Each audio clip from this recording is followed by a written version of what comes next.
Do I hear that? Everyone sign the disclaimer? Yep. Okay, great.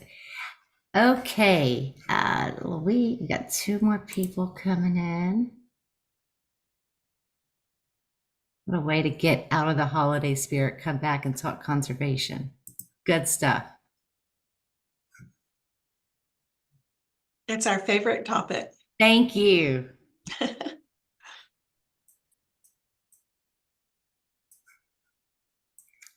All right, we will go ahead and get started. Um, Hello, everyone. Thank y'all so much for coming. I am, hopefully right now you can see a blue screen and it has sort of the intro of what you're attending. Hopefully this is what you came for.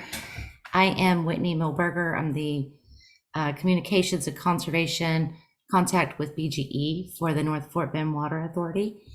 And most of you are here because you are a director on the Water Conservation Committee for your district or for your city that participates in our Water Provider Conservation Program. So thank you. The trick of trying to get you all here is just sort of let you know so what's going on with our program, but to also fill you in with some valuable information about what's been going on, the happenings with the authority and around our area. So hopefully you can take that back to your boards and to your community. What we are going to talk about today is first give you a little information about the history and the conservation and subsidence, just to make sure we always want to start off with that and make sure we really hone in on it, because we really want people to understand what subsidence is, because it's such a tough subject. We'll talk about the program and where we are with it. And then we're going to talk about this amazing, very not wet year of 2023. We have Julia Frankovich, who is with VGE. She's going to show us some data. And then she's one of the project engineers for North Fort Bend. And then we have Austin Muse with MDS. He is an operator and has some, always, every time I hear Austin speak, valuable information sort of from our operators tell things that they saw this past year with the really dry conditions. So we'll get feedback from these two on what they saw and what they're going to tell us what 2024 looks like, so we can all put our money on Julia and what she tells us in our planning.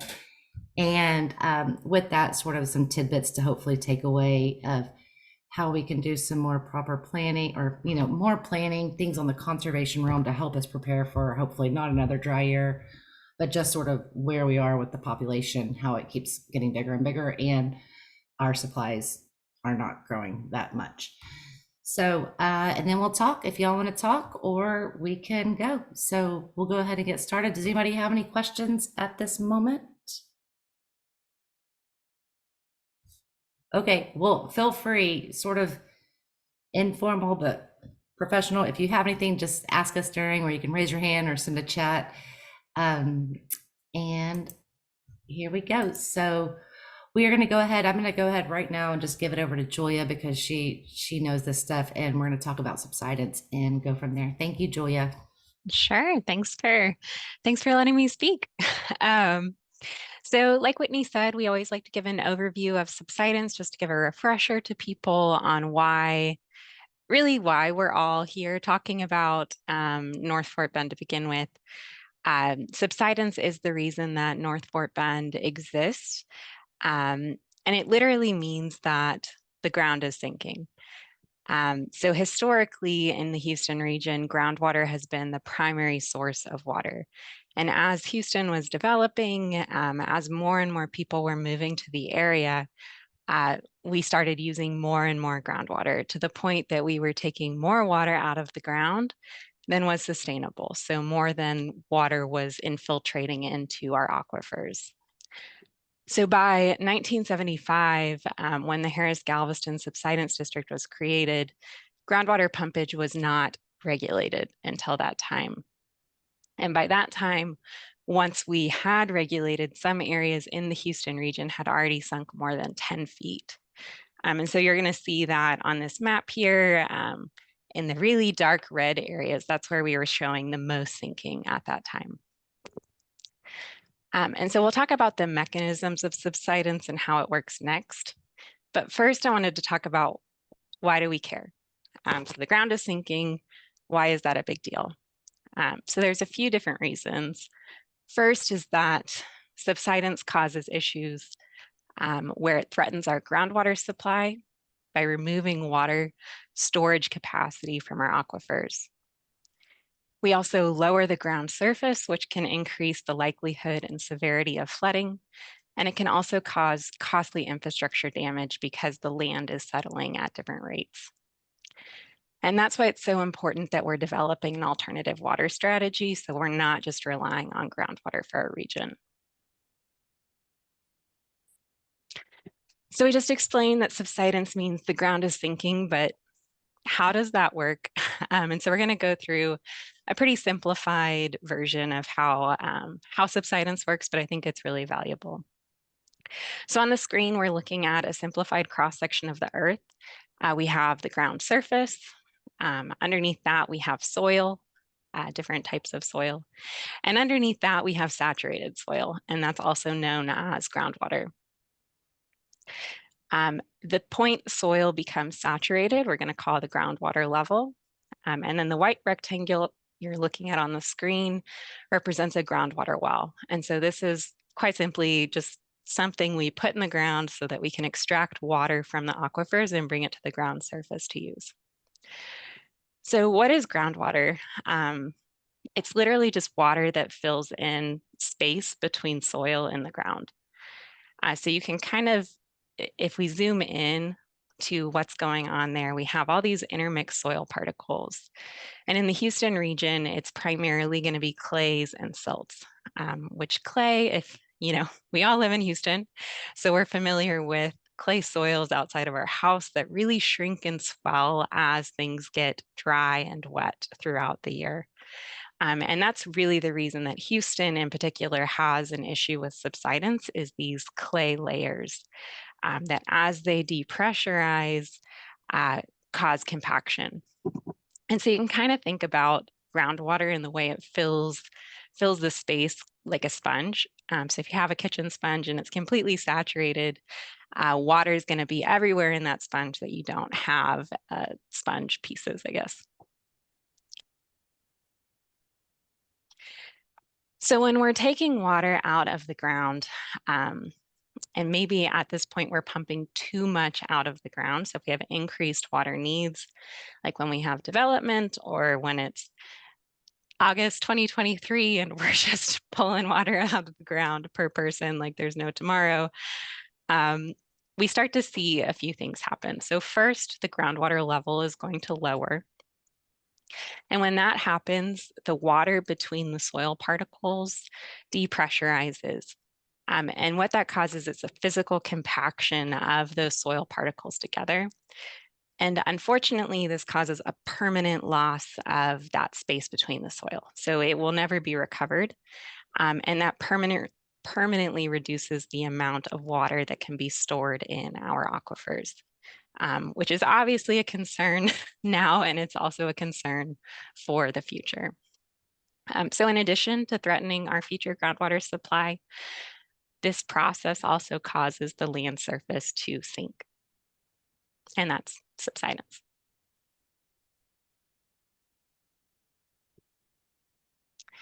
So we get a lot of requests just asking about subsidence because it is this complex topic and people want to know, you know, how much is the ground actually sinking? What data is out there? And we wanted to provide some information to you. So the Fort Bend Subsidence District and the Harris-Galveston Subsidence District monitor this every year. And every year they issue a report on both subsidence rates as well as groundwater elevations throughout the region. So the highest rates of subsidence that were found as of the 2022 data, so in the report they issued this year, were found in the city of Katy. And I have a link on here if you're interested. You can go to their website and check out this interactive map of different subsidence rates.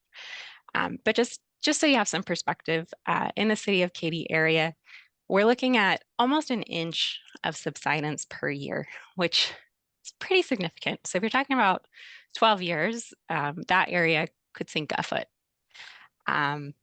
So that's one reason we really need to be concerned about this and proactive. The city of Katy region is not currently on an alternative water supply. They are only using groundwater at this point. There are plans to convert them. They are in the West Harris County Regional Water Authority, and I have heard there are plans to convert them, but at this time they're not converted, and we can definitely see the effects of that. I do think as we start to see more of that area converted to surface water, we're going to see these rates of subsidence lessen, which means we're doing good. Oh, and I also wanted to put a plug. Because we received so many requests for subsidence research, we did add a page to our website on subsidence studies from the Fort Bend Subsidence District, the USGS, and TWDB. So if you're really interested in this topic and want to learn more, please go there. Thank you. And thank you for again and again for that animation. It just helps explain it so much to me.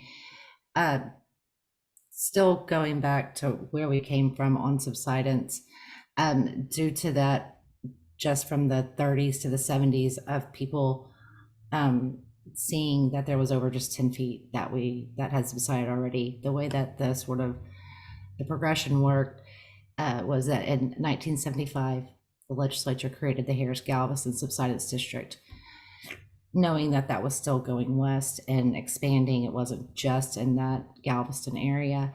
And moving out to our way in 1989, the legislature created the Fort Bend Subsidence District, which is who we're under. In 2003 is when they adopted their regulatory plan. And in 2005, had to figure out how to actually implement and do this regulatory plan. So that's when the creation of the North Fort Bend Water Authority occurred. Here is a map showing what the regulations are calling for. So North Fort Bend had to submit our reduction plan by 2008. That was done. We had to do a 30% reduction of groundwater use by 2014. That timeline was met. And now the next one is a 60% by 2027. And so ultimately, now we've gone from big picture subsidence all the way to the who, what, and who we are. You have us. And so our job is to provide a plentiful source of clean water from multiple sources, conservation being the most important, quoted by Dana Hollingsworth at the beginning of this meeting, for our families now and for the future, to conserve our groundwater and surface water, and then also education, which is part of why you are here also. We need to educate people on the value of water, where it comes from, and how important it is to protect it. And I forgot to mention at the very beginning of the call, I see that there's other representatives from the North Fort Bend Water Authority on the call. We have Sandra Stain and Christina Miller with AVHR also on this call. I saw Dale Clayton, who's our operator with Infomark. He's also in here, and Dana Hollingsworth, who is one of our board directors. So there's a lot of us on here for afterward discussion. They'll have all the answers. I'll just point. One thing we do want to show you, we really hope you share this with your communities. It's really hard to explain how we are getting this alternative water source. So we made a video and it's really good. So please turn your volume up. It's called The Path of Water, and we're going to play it for you right now, if this works. It's going to open on the wrong screen.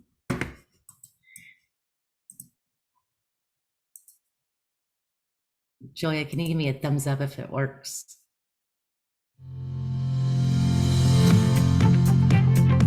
It's working. I'm gonna make it bigger.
Oh, I don't know how to get out of here.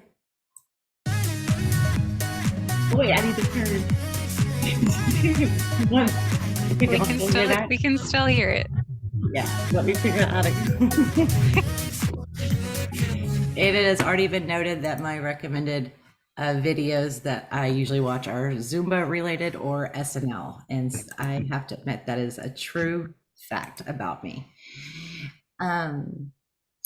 Okay, so let me get to the right slide. So that's our video. It is on our home screen, and can y'all now see that we're on the next slide? Okay, thank you. So please share it. You can embed it. Anything you need. It's we're pretty proud of it, and it took a long time to make. And hope you enjoyed the music and liked the beat. So, history of how we got into conservation. We were created in 2005. Right away, we started with the public outreach. We started doing the school programs. We had our mobile learning lab, which we still have, which we'll talk about in a minute. And in 2011 is when we started our cost share agreements with a lot of you for the residential irrigation evaluation systems. So then we saw that irrigation, outdoor irrigation, was the #1 culprit of water waste. Hence our mascot, who has undergone a makeover, Larry the Talking Sprinkler, came about. Our board realized in 2016, we really, to help encourage conservation, we need to incentivize our customers, you all, the boards, the MUDs, and the cities. And so that's when we created, or the board created the Larry's Water Conservation Toolbox. Then we started the reuse program, also known as the Alternative Water Program. We have the Water My Yard program, where your customers can sign. We sponsor an evapotranspiration weather station, and you can sign up to see how much water your yard needs each week. And then we help administer the rebate program. And in 2022, after doing 5 years of our water provider program, the toolbox, we knew that we needed to improve upon existing and make it work more. Hence, the name change came about. And so now we are finishing up our 2nd year of the Water Provider Conservation Program. Our goals have remained the same, and they will remain the same for 2024. And this is you all being here. Thank you for coming, because it is our hope that we can serve sort of that funnel, that triangle, where we are getting y'all information, which then you can disseminate it to your constituents. So because it's very hard for us to be the keeper and get it to everyone. So it takes a team. So to increase board director involvement, increase water savings potential, of course, and also to get a lot more involved with community awareness. And a lot of that's taking more advantage of social, because that's where most people get their information these days, and just providing different outlets and channels on how you can get information out to your residents. Some highlights of this program: it is still voluntary. So you get to make the choice if your district participates. Our team is usually always available for support. If not, we'll get back with you in less than 24 hours, and we'll help you find what you need. We want to encourage conservation, and our board, again, is very passionate about it. Our incentivized rate is still 10 cents per 1,000 gallons of water. There is no longer, with the toolbox, we used to have the enrollment that you had to have in by the end of the year. We no longer require that, because our hope is, and it's worked well in our opinion, that you make this your program. But we do ask that you give us your interest forms by March 1st, because we want to help you advertise your Wise Guys program, your rebate program, or if you plan on doing any of the bigger initiatives, so we can be of tech support to you as needed.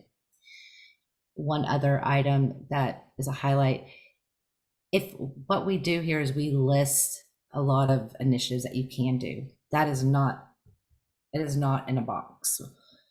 Again, we want this to be your program.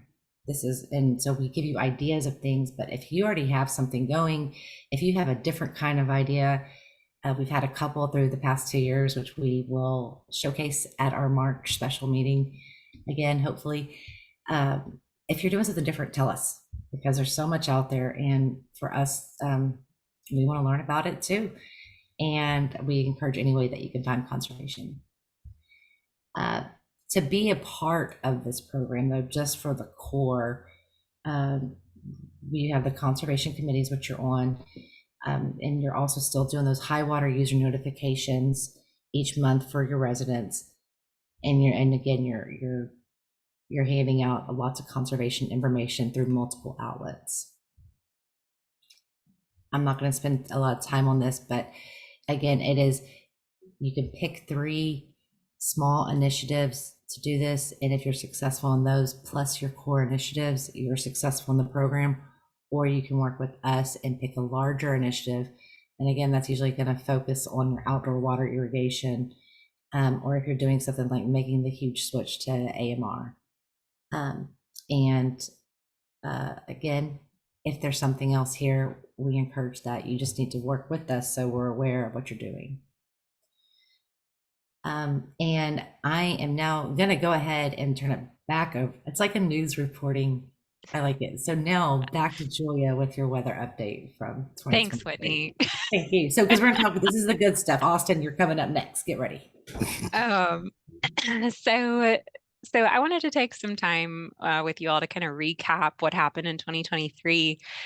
We did this last year with 2022 as well. And I'm going to be honest, I did not expect to be sitting here this year and telling you it was like worse than 2022. But water usage was much, much higher than it was in 2022. So in September of 2023, 86% of Texas was in drought conditions. And in Fort Bend County, we were in the most exceptional classification of drought that is on this map. So as you can see here, this is issued by the U.S. Drought Monitor. And yeah, I think we all remember living through it. It was not pleasant to be outside for any part of September or August of this year. And it really showed in our water usage. So in an average month for North Fort Bend Water Authority, we use about 401 gallons per connection per day. So when I say a connection, it is a single family residential home. So multiple people using that much water. In August 2023, we were using 874 gallons per connection per day, which is much, much higher than it was last year. And last year was much, much higher than August really ever is. So last year we were just shy of 800. I think what's pretty extraordinary about 2023 and why I personally was so shocked when I saw the data is we always compare everything to 2011. It's the drought of record for our region. And typically when we're talking about water consumption, 2011 is what set off this wave of water conservation efforts throughout Texas. In August 2011, we were at 868 gallons per connection per day. So this past year, we blew that record. So now we're going to think about 2023 as that comparison point. And I just want to point out that when we're talking about summer water usage, it is typically, outdoor water usage. So we're talking about irrigation, we're talking about pools. It's not people using more water inside their homes. It's almost exclusively people turning up their irrigation systems. And in some cases, that's unnecessary. In some cases, we do have to increase our water usage during these hot, dry periods, but it definitely is an area where we can improve water conservation efforts and education. So looking at weather trends, I just wanted to show you guys kind of what we look at for North Fort Bend. So on the left, we have precipitation, and on the right is average daily temperature. For each month, there's a couple of things going on here. I know these graphs might be a little overwhelming, but they're called box and whisker plots. So it's showing the statistics of each month for the history of North Fort Bend. So on the very bottom of those graphs, at that cap on the line, it's 10% likelihood, and at the top, it's 90% likelihood. everything within that rectangle is going to be kind of 25% to 75% chance of happening. So when we're looking at this past summer, we see that June and July were drier than normal, but August kind of like beat all records there at just 0.06 inches recorded at our weather station, which it was difficult to live through for all of us, and also was pretty exceptional. The black dashed line I forgot to mention is this year's data. So that's actual data experienced at North Fort Bend's weather station, which is located, is that in Cinco, Whitney? That's Fort Bend Mud number 50. So Sorry, right, Fort next to Bend Mud number Belterra. 50. My bad. And then on the right, looking at average daily temperature, typically when we're looking at water usage trends, if we have reduced precipitation, we know we're going to be using more water than we typically do. When that's mixed with much hotter than usual conditions, like you can see in August there, we're well above that 90% threshold. Both of these things are going to lead to exceptional trends. And what we've noticed over time is that high precipitation and low temperatures don't impact water usage in quite the same way that low precipitation and high temperatures do. So we're always going to see more extreme water usage in those hot, dry months than we would in like a wet period. I think that's it for this slide. So all of that was kind of leading up to this graph, which again was very shocking when I downloaded the data this time for me. So on the graph, we're looking at North Fort Bend's actual usage for 2023, as well as our projected usage. So actual groundwater is light blue, actual surface water is dark blue, actual reuse is purple. And then projected usage is going to be what we would expect to use in an average year if everything was kind of average conditions. As you can clearly see from this graphic, we would have expected to use about 2 billion gallons of water in August of this year if everything was normal. We actually almost used about 3 billion gallons, so a whole billion gallons more than expected in August 2023. We did have to amend North Fort Bend's water permit or water well permit through Fort Bend Subsidence District this year because our groundwater pumpage was so much higher than even our maximum prediction. For the permit term, which runs October through September, so we just passed that. We anticipated using about 43 million gallons per day throughout the year, and we actually used 52.3 million gallons per day. So about 10 million gallons per day different throughout the entire year. But so what this means, the good news, I mean, not a lot of good news. Moving along here. So one thing we like to look at is, okay, we have had 2022 and 2023, which were truly exceptional years and really wreaked havoc, honestly, on our infrastructure. It, all those water line breaks we saw all over the place were due to this drought. And we want to know, are we going to see that again? Hopefully not. But the National Oceanic and Atmospheric Administration, or NOAA, does predict temperatures up to a year out. They have these seasonal outlooks. So they issue these seasonal outlooks for both precipitation and temperature for the whole US. And what we're looking at here is what they're projecting for June through August of 2024. And we are expecting, based on this, that we will have lower than normal precipitation for our area and higher than normal temperatures. So while I don't know if this is saying we'll be at quite the same point we were this past year, I think we can definitely expect to continue some of our lower precipitation trends we've been seeing.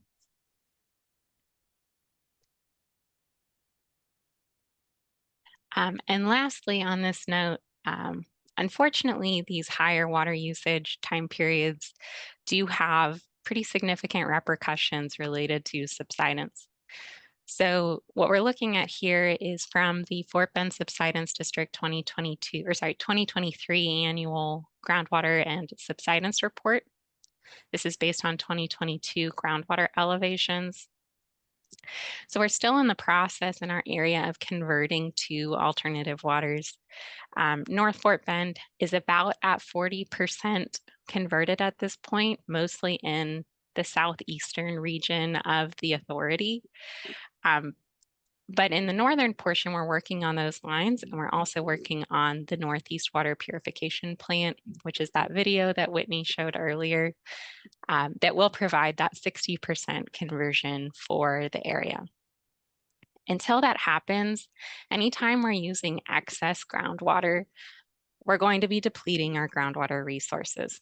And so what we're seeing here is how much the aquifer levels have dropped since monitoring began.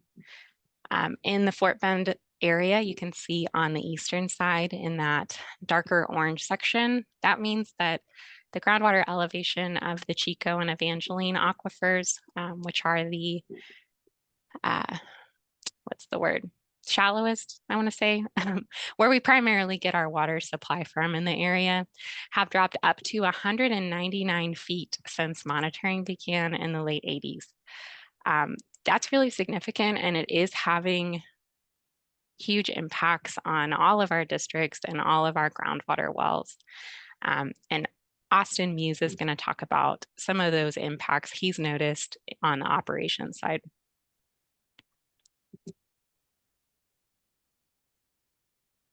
Oh, Austin, did you want to do this slide, or do you want me to? Sure, I can speak on it a little bit, and then you can fill in any gaps that I miss. I think my internet connection is wavering a little bit, so hopefully y'all can see and hear me all right.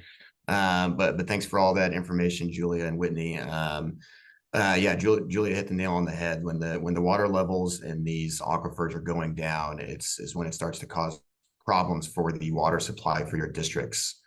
And there's really a few different issues that's dealing with out there as operators. One,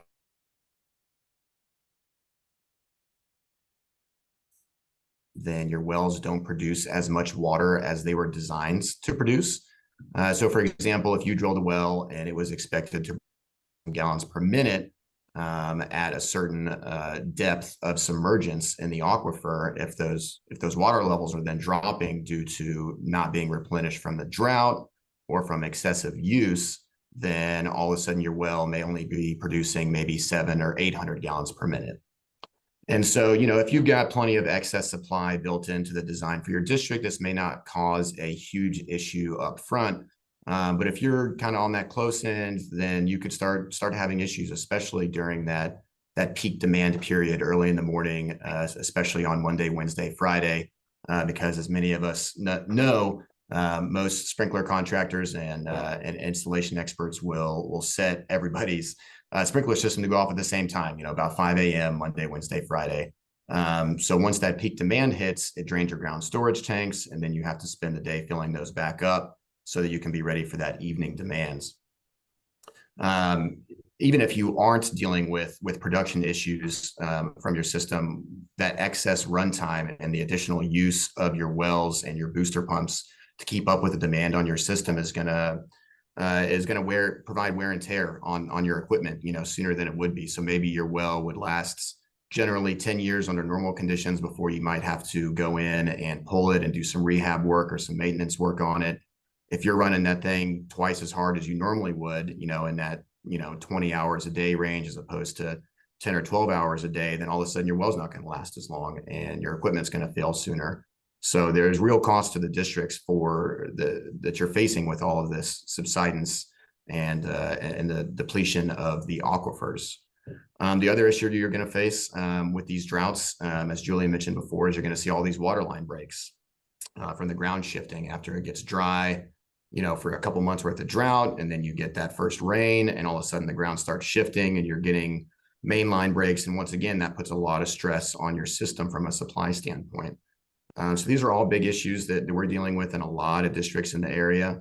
And the only real solution is going in and either lowering your wells increasing the capacity of your wells, or even drilling additional wells, or getting yourself additional supplies of water, whether that be additional surface water connections, offsite wells, onsite wells, things like that. But I know in at least a handful of my districts, we're going in and we're able to lower the wells where we can. So that way that submergence level goes back to where it was designed, and we can keep up with our production as expected, and continue to supply water to your customers. And I think what we've got here on this slide is a couple wells that we've been taking readings off of, going back to, on the left, we've got 2014, and on the right, we've got 2016. And you can generally see a slow and steady decline over the years as those water levels are getting drawn down underground.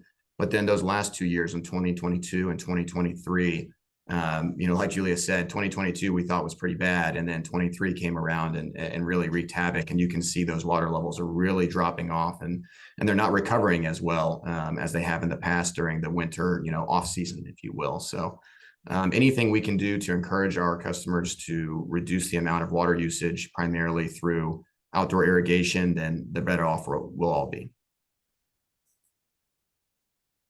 Thank you.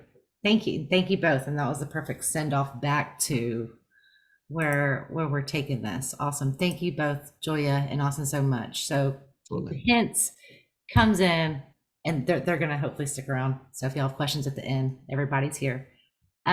So it's our job to help educate, right? And a lot of people will think right now is not the time. We're entering winter. Hopefully your customers know that we don't need to irrigate anymore right now. At the soil, everything is going dormant. So systems can mostly be turned off for the next couple months for the most part. And even though so that automatically thinks, usually we become a reactive community rather than proactive, but it's still perfect timing to start getting out that information, start not waiting to do the Wise Guys program when the bills are so high and you're getting those calls. So now is perfect timing over the winter, get it promoted, get it going. Just a couple of examples that we have a contact submission form on our website. We get a lot of inquiries every day. Thank you, Miriam, for all your work. But this is the most common that we get. And, someone has a new home. They've only been there for 6 months. They're using this much. Again, Austin mentioned this earlier, contractors, they set it and forget it. They've done their job. They left it. Yes, grass and stuff needs supplemental water, right? Whenever it's planted and stuff for establishment, but then you can back off. And customers aren't aware of this. So we hope to educate through our social and everything we have, that, it's don't set it and forget it. There are different water needs throughout the year. Someone's bill come in at $300 a month. They at least they know that there's gallons associated with that, but the money is what gets people. There's no way I could be using this much. This is not that bad of an example of some of the stuff we get in the summer. This is actually pretty middle ground. People don't know how much their irrigation system is putting out because it's doing it in the middle of the night. And so, again, the Wise Guys, or just on our website, we have a whole section of resources, water management, how to set your sprinkler controller. We encourage you to help send those to residents. Water bill is $450 a month, single story, 3-bedroom, no vehicle. It's impossible to use 40,000 gallons of water. It's possible, and it's very easy. So just some examples that we saw. And like what I'm saying, even though it's winter and we encourage people to turn off, it's still perfect timing before we encourage them to winterize their systems. Go ahead and see what's going on with their usage so you can be ready and proactive. Is your district encouraging smart meters? If you already have the technology, are you encouraging people to sign up for that leak detection, to set their own thresholds on what their own water budget should be? So if you don't have smart meters, have you encouraged them to know how to read their meter themselves? Or are you that district who doesn't want the customer anywhere near the meter? So to each their own, but We do have resources on our website that show, hey, if you're unsure, here's how you do it, that you are welcome to link to. The culprit, and not the culprit, but the big water user, the HOA and the mud irrigation meters, yes, they need water, but typically sometimes up to about 80% of the water that they use is not needed. And again, it's not anyone intentionally using water. It's a contractor or a maintenance person is hired to come in, do a job. Their job is keep it green.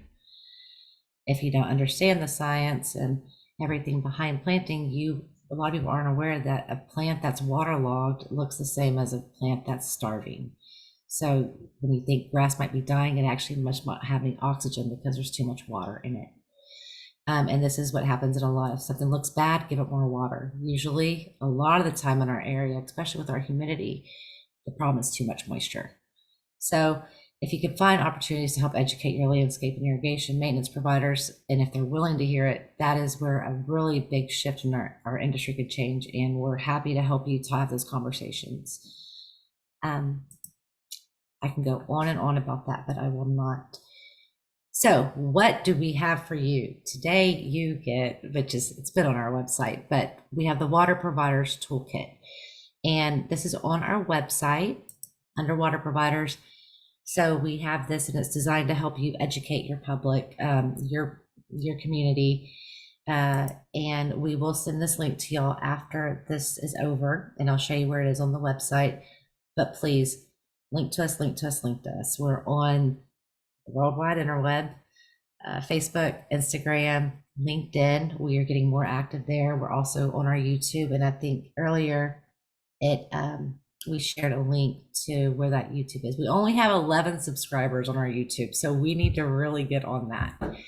But we've grown a lot in our other social realms.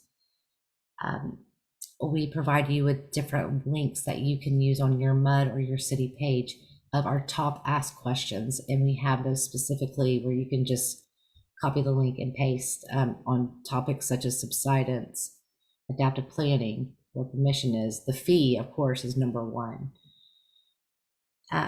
We have information on how to join our conservation program, which you're all a part of. But we have a lot of copy that you're also welcome to use, long forms and short forms, because everyone wants to know, what is this North Fort Bend fee? Why is it on my bill? And why are they doing this? So we provide you with copy however you want to use, instead of you trying to figure out how you're going to explain it. We have digital content. So it's always recommended to have some kind of graphic to go with your content. So we provide you with the actual content. Don't use that one, but you could. But we have the Water Force, and these are local people within our community, and that's me. But we have mud directors, and we have residents, and we have business owners in North Fort Bend Water Authority who are part of this Water Force campaign, us trying to educate the public on. And Yes, if I could just please chime in here.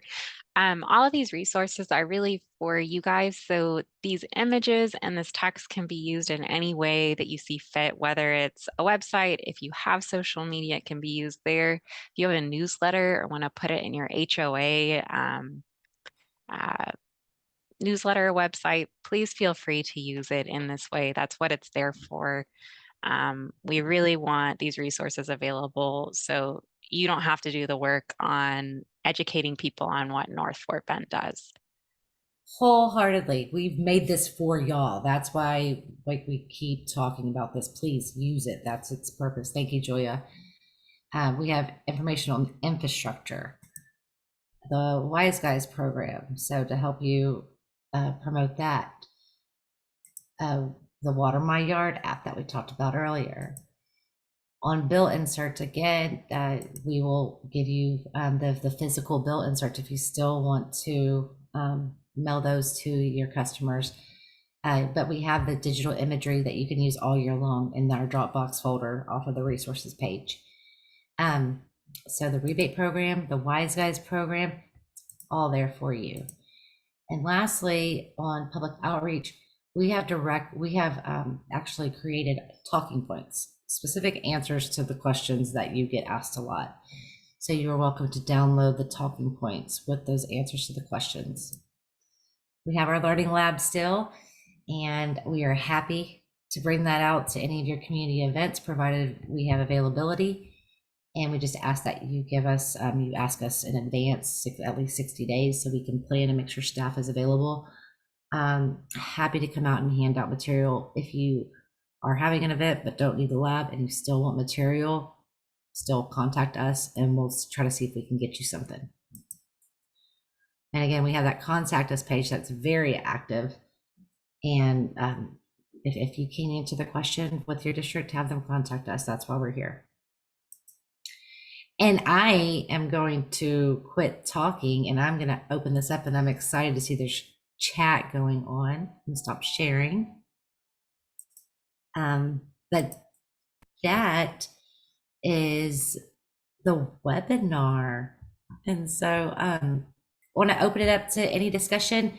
If y'all have any questions, comments, feedback, anything, or Oh, Whitney, do you want to answer the questions in the chat first? oh wait.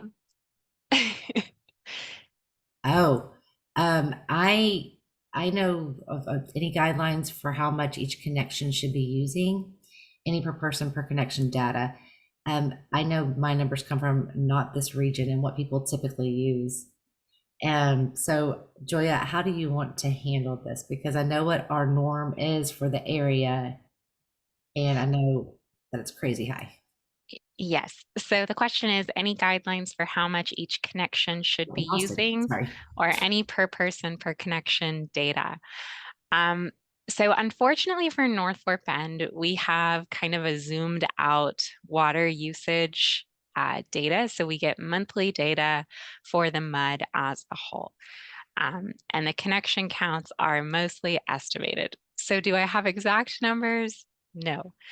On average for North Fort Bend, we're using about 401 gallons per connection per day, which is very high. I would say in America as a whole, the average for a single home family is 10,000 gallons per month. I think that would be a good place for North Fort Bend to get to. I do not think we are there right now. Yeah, I would say that's a great place to start. Austin, you want to chime in on that? Yeah, I was going to comment on that that third question from Christina about communicating or working with HOAs. We had some success on that in one of the districts I work with Julia in, actually, again, outside of North Fort Bend, but I think the example is still a good one to reference. We were having an issue, I mentioned this before, with peak demands during the summertime, and we were able to go in, and because the district had smart meters, we're able to see the minute by minute, hour by hour breakdown of when people were using water and who was using that water at that time. And we're able to determine that a lot of the HOAs were using significant amounts of water during those premium times in the morning, along with all of the other residents. And so we took that as an opportunity, because corralling 8,000 residents to make changes to their water use is difficult, but getting in touch with 10 or 15 HOAs is a lot more manageable, and their per capita usage was significantly higher. So we pulled the data from the water that they were using, and we went directly to the HOAs and just asked that they adjust their watering times to the middle of the night, as opposed to first thing in the morning, so that way there's time for the water plants and the ground storage tanks to recover before we get hit with that big demand from all of our residents first thing in the morning. So that would be my recommendation, is just open up a line of communication, see how much they're watering. If you don't have the benefit of smart meters to know when they're doing it, just ask them, hey, when are you guys watering, and would you be open to making adjustments to help out if you're dealing with any issues? And to mimic what Austin said, yeah, that line of communication is important, and it's really important to have someone talk to. So when it comes from just board director to board director who just tells, like an HOA board member who just tells the contractor, it's usually not taken well, or the synergy isn't there. So in the case that they're referencing, I'm a licensed irrigator, and agronomists and all that. So I actually went and talked to the landscaping companies myself. So to have someone who speaks the same language out there with them rather than just telling them, and then it helps that dialogue go along and help them understand that it's just the education of it, right? It helps a contractor see, hey, this is a problem. So having someone who speaks the same language is really helpful in that situation rather than just dictating what needs to be done, which then will usually cause plant mortality. Whitney, there was a question on the recommendations. If we have recommendations on the type of landscaping that can be installed to minimize water. Yes, we do. There's a whole list on our website of native and adaptive plants. The culprit is usually not the plant, it's the person watering it. Most of the plants that you see that are actually installed in the Houston landscape area are native and adaptive to our area, mostly adaptive, not native. It is just how much water we choose to give it.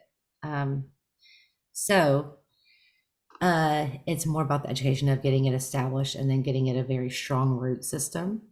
But if you have plant material you've had now for 10, 15 years, you can't just stop watering it like you always have, because it will kill it because of its shallow root system. So it takes time.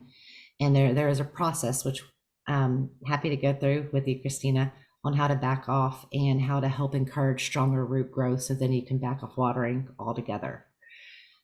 And at this time, we don't have any resources that we've written on that topic, but we link to trusted resources, kind of Texas-specific resources on our website.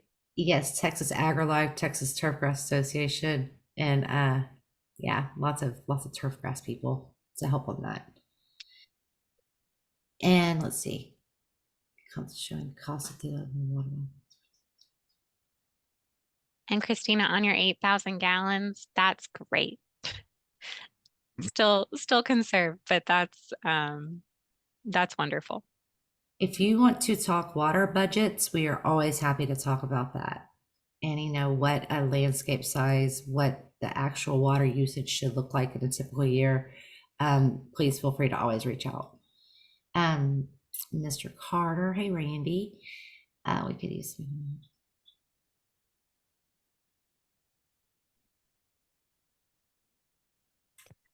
So on Randy's question, he asked about showing the cost of groundwater versus the cost of surface water. I believe is the question to help on conservation and avoid spending money on additional surface water lines. And that's a really great recommendation. I don't think we've specifically issued anything on that, but we can definitely look into that. We did recently do work on comparing the cost of reuse to surface water, but we haven't done that for groundwater. Thank you. Oh, giving us some ideas though. Thank you. And I'm liking the ideas about writing something on landscape choices and size. Yeah. Awesome. Do we have anything else? And do we Whitney, do you want to mention the HOA program that's coming out in reference to Christina's question on doing a study on designing landscaping for new builds in order to require the least amount of water possible? On the one on how we can work with HOAs to change guidelines, we are currently in the works. We will know for sure after the December meeting, but it is in the works of starting to offer an HOA financial assistance program where where we can help fund evaluations and an educational resource for the HOAs to show them, hey, this is how much water you use versus this is how much was actually needed. So this was included before and is also still a part of our MUD program, the Water Provider Conservation Program.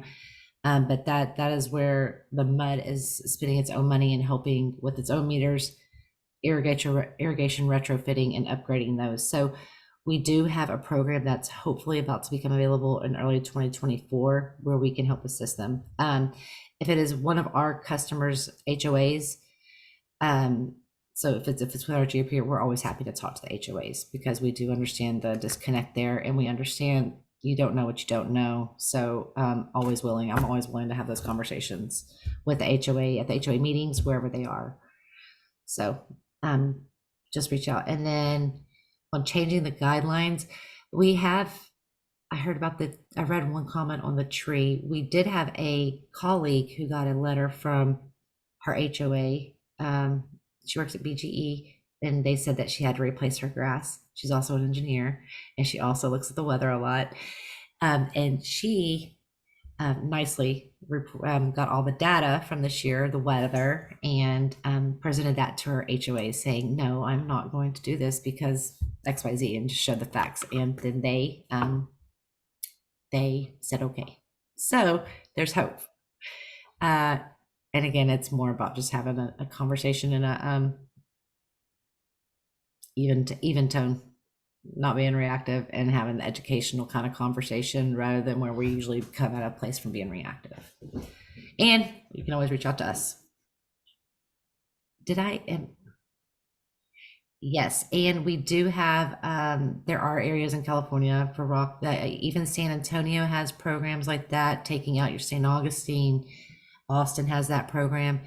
There are a lot of programs, and that if that is something that your district and your HOA, all the deed restrictions allow, you all have something to consider, and you do believe that would be something beneficial for your water conservation program, talk to us. It could be unique programming.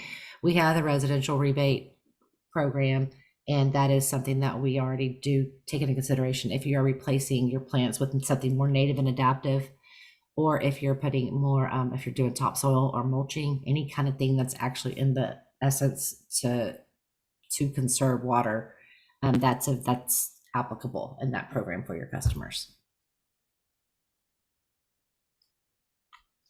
Yeah, it's going to be an uphill battle with your HOA, but that would be a huge Yeah. boon for water conservation, because that turf grass I think is what soaks up probably the majority of our high usage around this area. So It'll take it, we hear whatever more and you more give people it. doing Yeah. Xeriscape and rocked yards, and that would be a huge benefit, but an uphill battle. And the turf grass is going to take as much as you want to give it. That's just what it does. It's just the amount that we choose to give it usually isn't as much as it actually needs. Are there any other questions?